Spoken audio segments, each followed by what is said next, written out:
Help us, please, by cooperating. We have a lot of people that have been trying to sneak back into the neighborhood, which is using up a lot of my resources by trying to respond and deal with those situations. Please keep 620 clear. We've had problems off and on all day long with people trying to park on the roadway. It's very dangerous. There's not room for those people to park, especially on the bridge, and it's causing traffic hazards and it's a very dangerous situation. So please cooperate with the officers. They're doing their job. They're trying to make it as safe for everybody as possible. That's all I've got right now. Again, we are doing the best we can with our resources.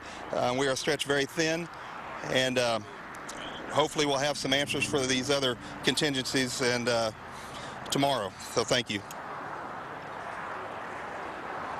Danny Hobby, Travis County Emergency Operations. Thank you. I just have only a few things to add. To give you a statistic, Starflight over the last 2 days have had over 300 bucket drops. It's been over 18 hours in the air. They've been using 3 aircraft most of the time, and as Chief Lenardis just mentioned, they're having to go from place to place based upon demand. So they're being quite stressed at the moment, but they're holding in as well as everybody else, holding the line. Also, other fires, just remember, are in Pflugerville. We're happy to report that they pretty well have that contained. There's actually 3 fires in Pflugerville. They call it a combination fire, but actually there were 3 fires. But I just talked to the chief a while ago, and he indicated to me that they're doing well at the moment. The other fire, of course, you can see is Pedernales. I just talked to Chief Warren. That's the person you really want to talk to in regards to that fire, because like Chief Lenardis, he's the host out there, and he can kind of tell you where that's going right now. It's going pretty strong, he said, in 2 different directions, heading west along 71. So you want to pay attention to that one if you can, as well as also paying attention to the Pflugerville. Even though it's contained, as you know, in these type of conditions, things can change. So as has been mentioned, the EOC has been activated. We have every resource that we can use. Other people are even volunteering. It's a wonderful effort. As the mayor said, having all the agencies come forward in this effort is a tremendous thing, and we're going to learn from this how we can even do it better next time. But I'm so proud of all the people. Some of them are exhausted, but they're continuing to do good work. So that's my report to you. Thank you, Danny, and I want to emphasize once again, it's already been said here today and said this morning, that this is not over. I mean, there's still a very dangerous situation with regard to fires all over Travis County, all over central Texas. So I urge everyone to please be careful and not be the spark that starts another fire. We've got our hands full right now.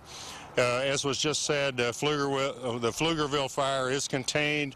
They only had 2 houses that were damaged in that area, but the Bastrop fire is still not under to any degree of control.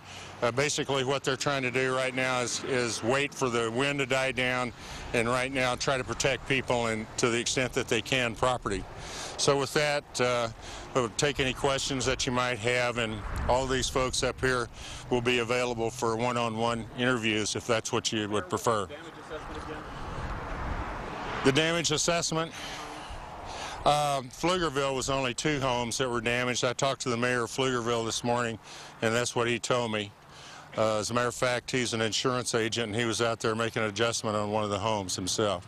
Here, we're still sitting at 25 destroyed, 20 damaged. 25 destroyed, 20 damaged. That's the latest information that I have.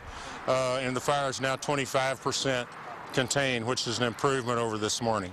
Mr. Mayor, why is not all of Steiner Ranch cleared out? We read this report this afternoon after the person's comments from the lady who said that there's a nursing home with 300 possible beds, 350 beds in there that's still occupied. I'm going to let the sheriff's office, or you can answer this. I can take that. Yeah. Thank you, Mr. Mayor. We do have the Longhorn Village has decided to do what's called shelter in place. They have a generator, and they have their own system and their own power, so they're self-sufficient. We've been filling their generator with diesel to keep sure it's up, and they're keeping the folks in place. If people want to leave, they can, but it's easier sometimes in those kinds of facilities to shelter in place. That was their choice. We worked on that decision last night. Thank you. The air conditioners work in the hallway. They don't work in the rooms, and they're keeping the doors open. Chief, Chief, can you clarify on the damage? Did we hear you say 30 homes damaged? Yes, sir. The latest right out of the chute is 24 destroyed and 30 damaged. So it's a little more than the mayor knew at the time. This is just recent. We're still in the process of searching the structures. We have to search every structure. We're going through every structure. And once we do that, then we can start looking at more of the damage assessment. We're still doing what we call a secondary search. As soon as we're done with that, then we can turn it back over to the sheriff's office and it's clear to go. So we're still looking. Why not try to call in new resources? We're working through that through Texas Forest Service and state of Texas. They're the ones that call those resources in. We've been on the phone with them since this fire started, and they've been doing the best job they can with what they have. This entire state, especially Central Texas, is under a siege right now. Everything is being used. So that's what I've been told, and that's through the Texas Forest Service and our state counterparts. They're doing the best they can with what they've got, and those state resources are here. We've seen them fly over, so they're available. They're just going to other fires. This Bastrop fire is a large fire. There's many, many structures threatened, and that's probably the priority fire. I've seen the guys down there hard and working, trying to hold the line. Are you confident that you tell these people here tonight that their homes are going to be okay, that they can hold the line at night? We're doing everything we can. When the humidities are this low, when the fuels are this dry, and the winds are this high, we can make no guarantees. I need to be very clear. We are in extreme fire behavior. We're doing everything we can to stop that, but we're seeing spot fires 100, 200, 300 feet downwind, and it creates havoc for us. We've got enough resources in there. We're confident we're going to do the best we can, and that's the best promise I can make right now. There's a new fire that I just saw on it looks like it's one of the Pedernales fire. Is that a new fire that's popped up?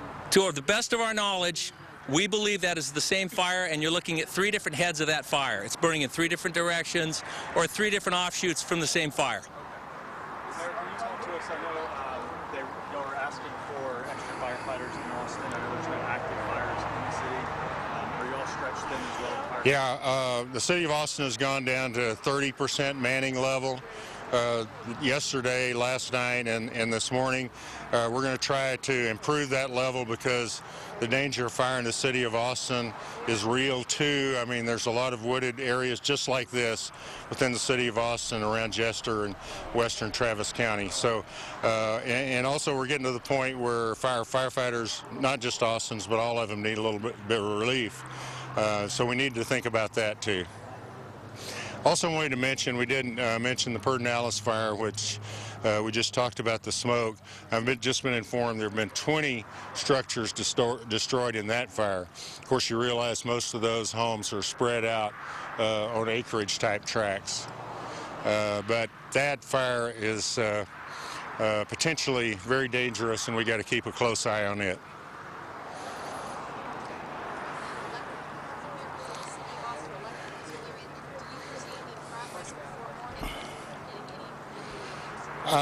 I can't answer that question directly, but I did talk about it a little bit this morning. It's going to be very difficult because a lot of the poles carrying the wires have been burned down. Poles are going to have to be re-erected, and when they do begin, they're going to have Austin Energy folks in there to inspect areas segment by segment and start bringing the power back. We have to bring back the power, make sure there's no problems with that area, and then work on the next area. So it'll be piece by piece. We're going to do it absolutely as soon as we can. Thank you very much. We keep looking at this picture. This is the camera at the Steiner Ranch Steakhouse, which is near Ranch Road 620 there. You can see the ranch road just on the right. We're looking south, and this apparently is one of those spot fires that the mayor was talking about that have popped up there in the Steiner Ranch neighborhood as they continue to battle the fire.